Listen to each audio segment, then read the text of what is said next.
So hello everyone, welcome back to digital maths. Hope आप सभी बढ़िया होंगे। आज हम लोग स्टार्ट करने वाले हैं सोशल साइंस गाला पेपर नंबर 1 का सेक्शन डी, जो लास्ट सेक्शन है। और इसी के साथ आप लोग का गाला पेपर नंबर 1 का पूरा सोल्यूशन ख़त्म हो जाएगा। मैं आप सभी को बता दूं कि ये जो गाला सेक्शन नंबर डी है, ये होता है 4 मार्क्स ईच के। ठीक है, इसका हर एक क्वेश्चन 4 मार्क्स ईच होता है। 47 to 53 क्वेश्चंस जो है उनमें से आपको कोई भी 4 करने हैं, राइट। और क्वेश्चन नंबर 54 जो है मैप फिलिंग, वो कंपलसरी रहता है। ठीक है, मैप फिलिंग जो है आपकी बोर्ड एग्ज़ाम में मैप फिलिंग एकदम कंपलसरी रहेगा। और 47 to 53 में आप कोई भी एनी 4 के आप ऑप्शंस ले सकते हैं। So let's start with the very first one, which is 47. Give an account of the achievements in medical science and surgery in ancient India. Ancient India में जो अचीवमेंट्स हमें मिले हैं किस किस चीज़ में, मेडिकल साइंस एंड सर्जरी, यानी कि डॉक्टरी, यानी कि हॉस्पिटल के रिलेटेड, यानी कि मेडिकल साइंस एंड सर्जरी के रिलेटेड। आंसर है कि ancient India and attend unprecedented progress in medical science and surgery, right? Maharshi Charak has written Charak Samhita, which mentioned more than 22,000 medical herbs. महर्षि चरक जो थे उनकी चरक संहिता में 2000 से भी ज़्यादा मेडिकल हर्ब्स का मेंशन किया गया है। Then Maharshi Sushruta has written about the instruments used in surgery. Maharshi Sushruta ने इंस्ट्रूमेंट जो कोई भी सर्जरी में यूज़ होते हैं उसके बारे में लिखना है। Vagbhata had written Vagbhata Samhita and Ashtang Hriday and made valuable contribution to diagnosis of various diseases. Ayurveda, Hindu herbal science of the ancient time, is a rich guide to herbal medicines made from each mineral. ठीक है, made from the mineral, right. तो ये था वाग्भट्ट ने जो वाग्भट्ट संहिता लिखी है, right. Then a complete description of the process of making medicines, their classification and uses medicine is given in the ancient work. Okay. Then here is the next part of the answer.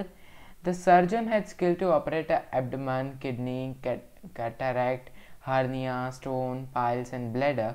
They could join the broken of the displaced bones, extract the bone that had pierced into the body.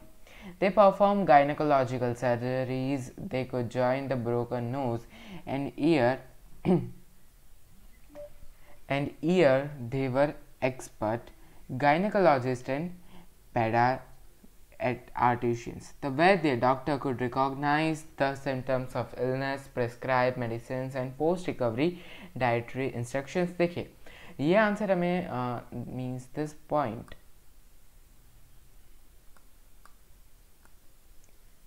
ये point हमें ये बताता है कि उस time पे भी, it means आप बात कर लो कि ये थोड़ा पुराना है, एंशिएंट इंडिया में भी हमारे पास ऐसी ऐसी स्किल्स थी जिससे हम ये पता लगा सकते थे कि मतलब हम kidney, cataract, hernia, stones, piles, bladder, इन सब का भी इलाज इंडिया में होता था।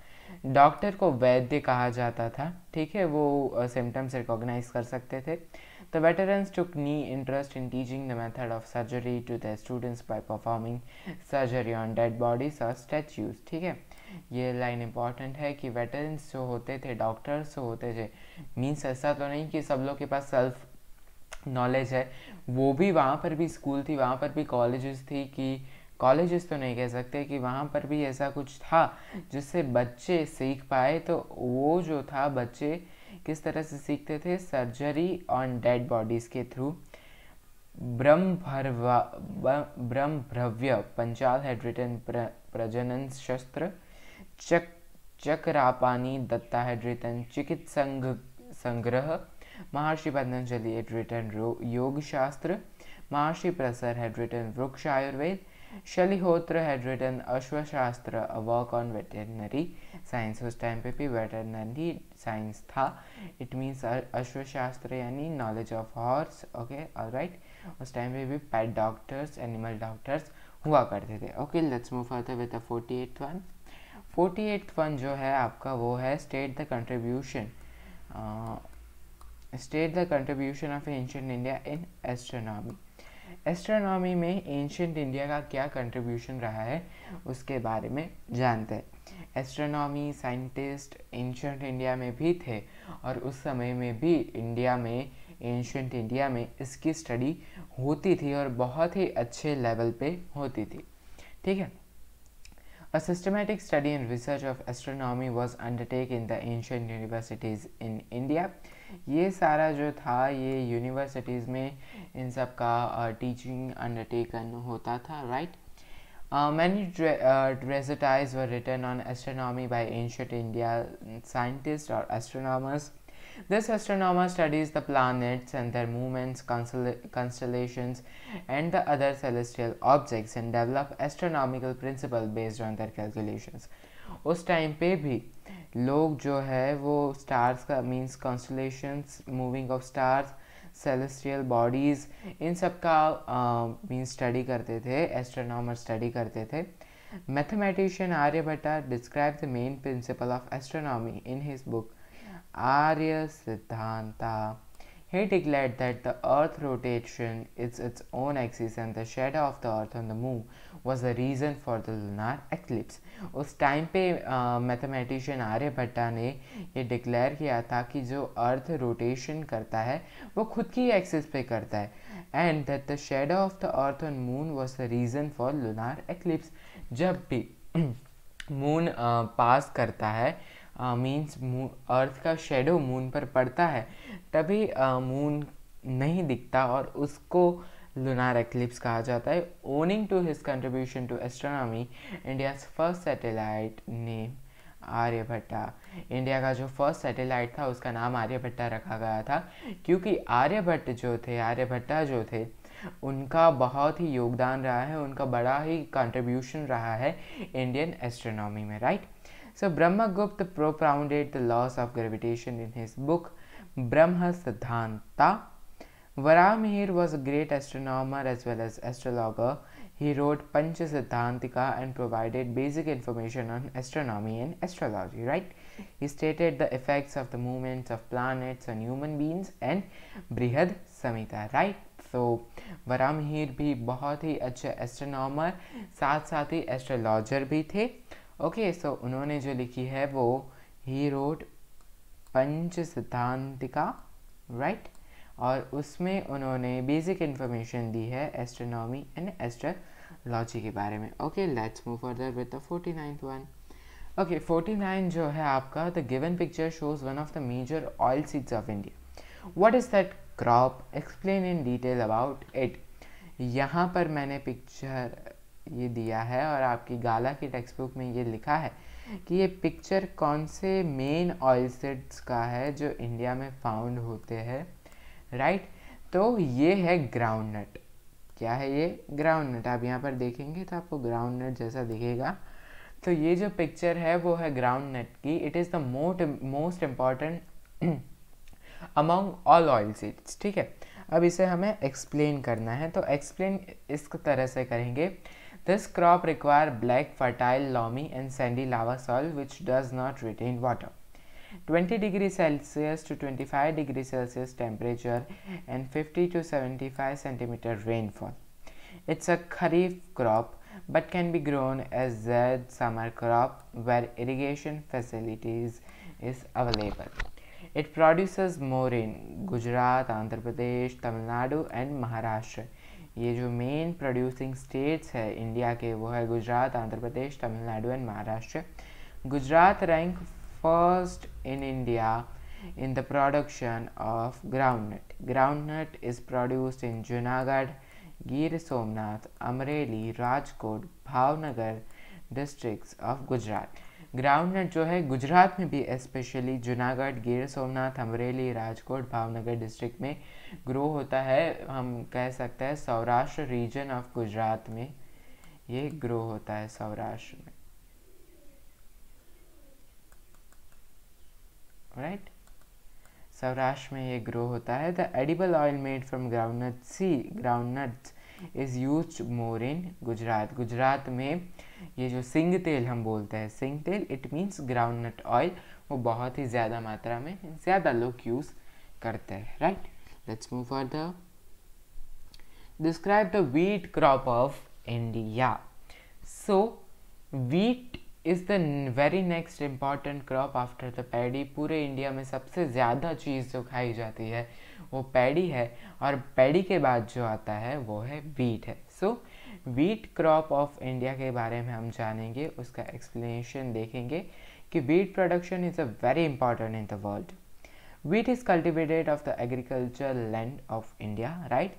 It is the staple diet for the people living in northwestern part of country. Northwestern part यानी गुजरात, मुंबई, देन राजस्थान, मध्य प्रदेश, वैसे सारी जगह पर ये स्टेपल डाइट है। हम लोग खाते हैं रोटी, चपाती, मीन्स रोटली, भाखरी, ये सब जो चीज़ें हैं ये किस में से बनती है?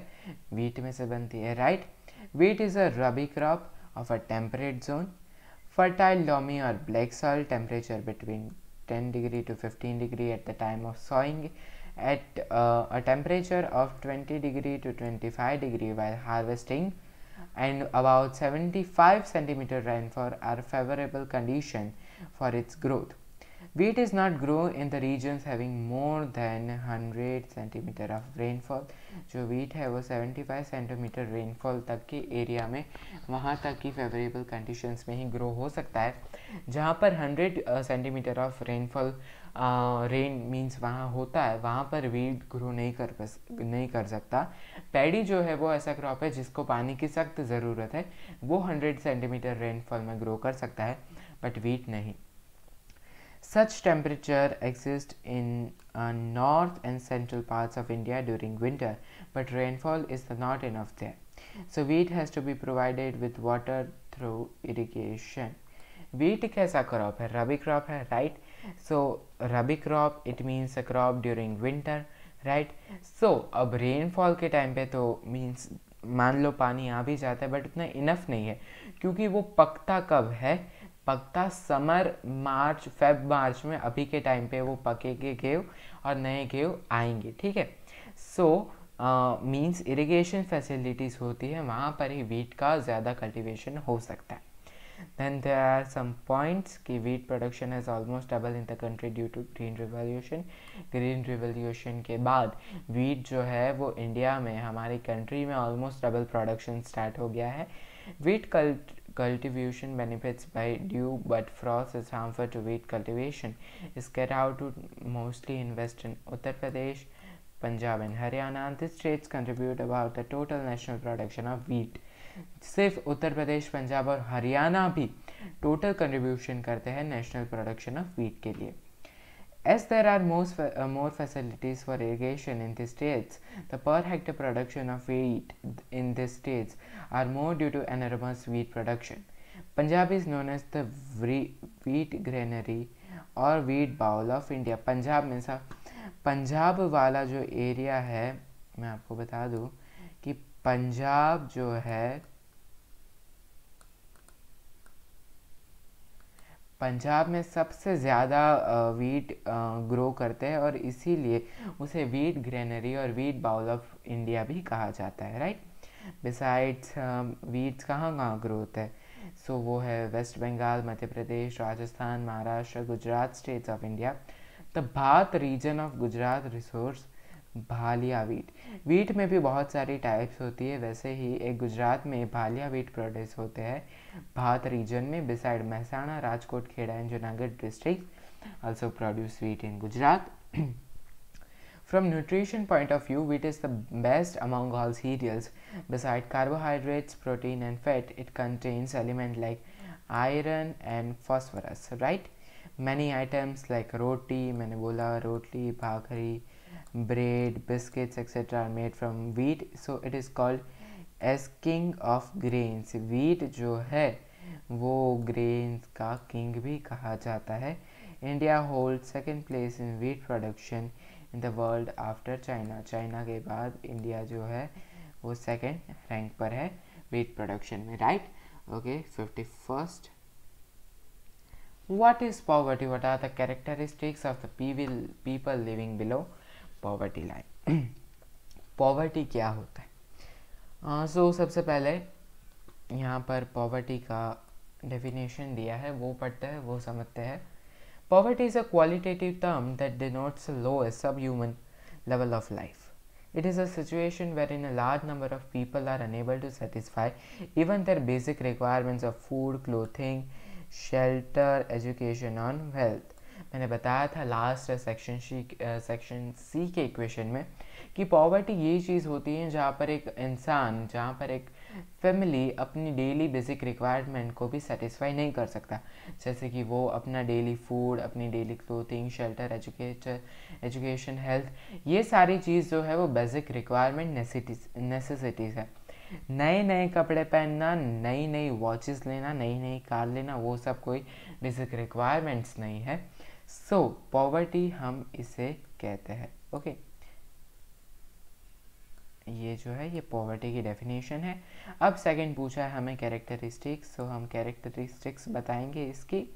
तो non availability of adequate place of dwelling in as such most force to live in shanties और स्लम एरियाज। ठीक है, आपने देखा होगा रूरल लोग शेंडीज और स्लम एरियाज में रहते हैं, वो लोग मोस्टली इलिटरेट होते हैं, इनकम जो होती है वो इनएडिक्वेट होती है टू एक्सपेंडिचर और उनको नहीं टोटल मिलता।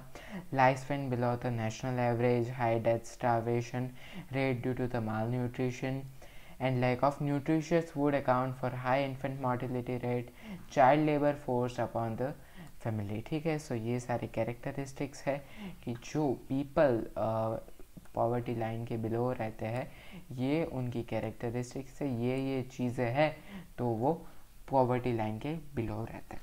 Okay, next one, what is MNREGA? So MNREGA का फुल फॉर्म होता है Mahatma Gandhi National Rural Employment Guarantee act.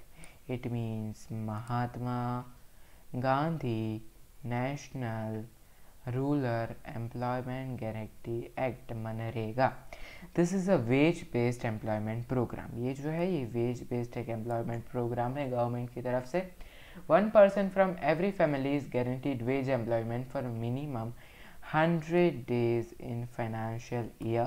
The daily wages are fixed by government and it's failed to provide work employment allowance in paid rural development activities such as horticulture, land leveling, tree plantation, water conservation, cleaning of canals etcetera undertaken. बहुत ही छोटू सा answer है, मेरे ख्याल से ये 4 marker के लिए नहीं है, बट आपकी टेक्स्ट बुक में ही इतना सा दिया है और ये आपको 4 मार्कर के लिए पूछा है।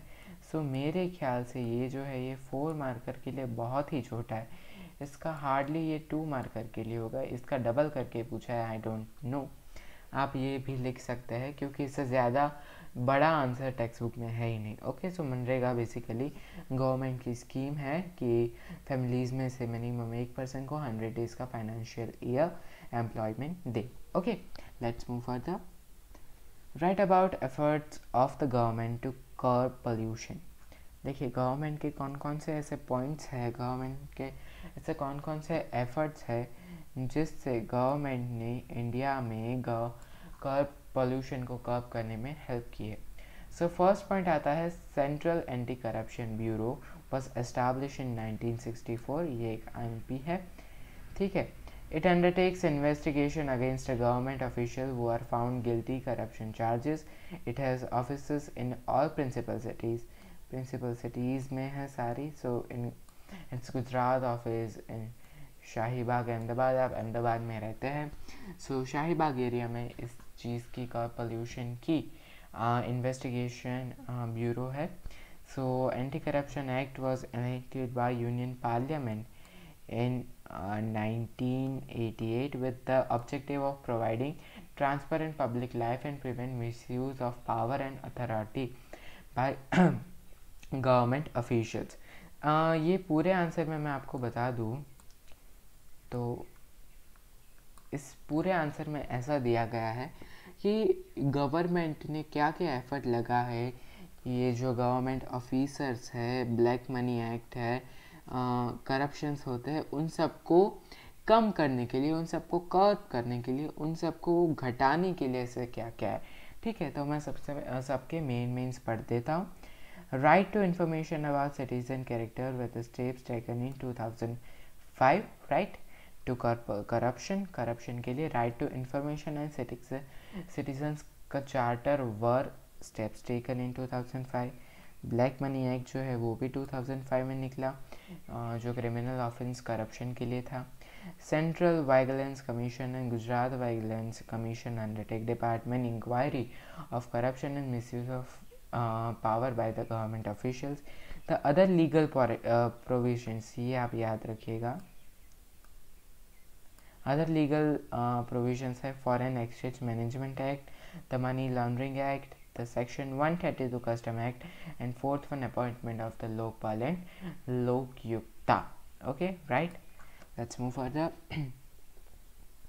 Show the following details with the correct signs and symbol in the outline map of India given to you.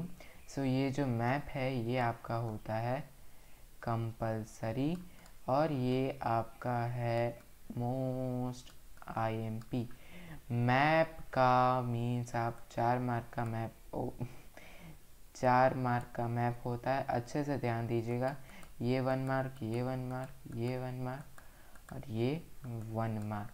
ठीक है, मैप कभी भी आप लास्ट ऐसा हो कि चलो मैप छोड़ देते हैं 4 मार्क्स से, मैप आपके मार्क्स बचा सकता है। आपको देखिए मैप के लिए ज़्यादा से ज़्यादा क्या करना पड़ेगा, 9 चैप्टर में नेशनल पार्क, सेंचुरीज़ एंड वो 3 चीज़ें वो कर लीजिएगा।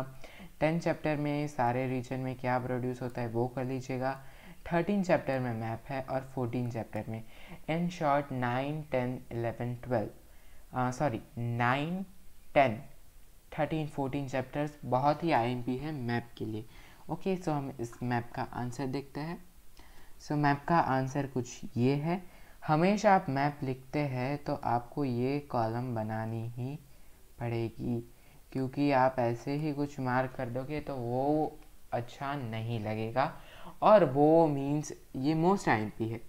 ये सारे मैप में आपको देखने मिलेगा, जिस मैप पे ये नहीं होगा आपके ऑटोमेटिकली मार्क्स कट जाएंगे। ठीक है, सो बंदीपुर नेशनल मार्क के लिए मैंने ये साइन यूज़ की है। सो ये साइन कहाँ पर है, यहाँ पर मैंने एक बंदीपुर नेशनल पार्क, यहाँ पर ये इसको रेक्टेंगल यूज़ किया है। तो यहाँ पर आप रेक्टेंगल ऐसे बना सकते हैं, इस तरह से आप जहाँ पर भी रेक्टेंगल बनाएंगे ऑटोमेटिकली सामने वालों को पता चल जाएगा कि बंदीपुर नेशनल पार्क ये है।